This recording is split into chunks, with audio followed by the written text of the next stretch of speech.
Agjenda e ditës së sotme në kuadër të Forumit Ekonomik Botëror në Davos ka nisur në shtëpinë e Shteteve të Bashkuara të Amerikës, ku kryeministri në detyrë i Republikës së Kosovës Albin Kurti ka marrë pjesë në një panel diskutimi me temën Besimi, leadershipi dhe Amerika 250. Gjatë diskutimit, kryeministri Kurti theksoi rëndësinë e besimit si një element themelor për shërbimin publik dhe unitetin shoqëror, duke vënë parë rolin e tij në etapa të ndryshme të zhvillimit shoqëror dhe shtetëror.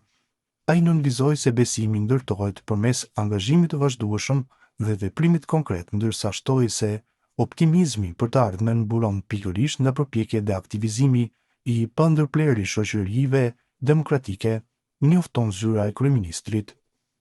Paneli ku mori pjesë kryeministri Kurti është pjesë e iniciativës së Forumit Ekonomik Botëror, Komuniteti i Besimit në Veprim, e cila synon të nxjisë reflektim dhe dialog mbi rolin e liderëve në ndërtimin e partneriteteve inovative në fusha kyçe si mjedisi, ekonomia dhe teknologjia.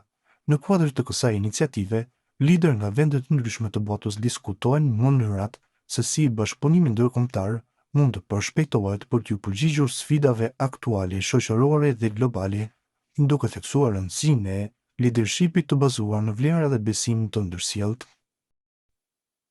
Antari i kryesisë së Lidhjes Demokratike të Kosovës Arden Gashi tha se kryetari i partisë Lumira Abdixhiku e ka kryer. LDK-ja po mban një mbledhje të kryesisë para së cilës Gashi u pyet nga gazetarët si duhet të veprojë Abdixhiku. Ka vepruar, i e ka kryer, tha shkurt Gashi teksa hynte në selinë e partisë. Abdixhiku ka ofruar dorëheqjen nga opozita e kryetarit të partisë, duke thënë se kuvendi i LDK-s do të vendosë nëse do ta pranojë këtë akt të tij. Disa në partinë më të vjetër në vend kanë shprehur pa kënaqësi që dorëheqja e Abdixhikut nuk ishte e parevokueshme. Në liçenin e Ujmanit sot është shënuar festa ortodokse e Bogoja Vlenjës përmes manifestimit tradicional të notimit për Kryshin.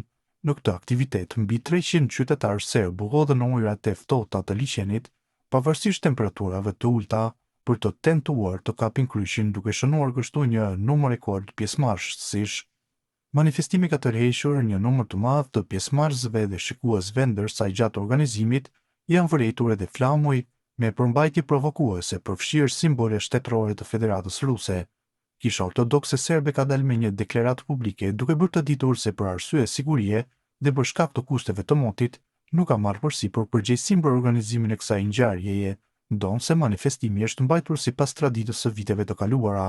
Të pranishëm gjatë kësaj feste kanë qenë edhe zyrtarë të policisë së Kosovës, të cilët kanë monitoruar situatën dhe janë angazhuar për mbarvajtjen e rendit dhe sigurisë publike gjatë gjithë kohës gjatjes së aktivitetit.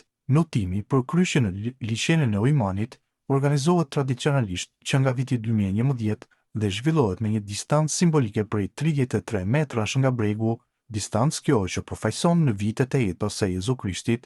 Sipas traditës, pjesëmarrësi që arrin i pari te Kryshi shpërblehet duke marrë ato si simbol të besimit dhe festës së Bogoja Vlenjas.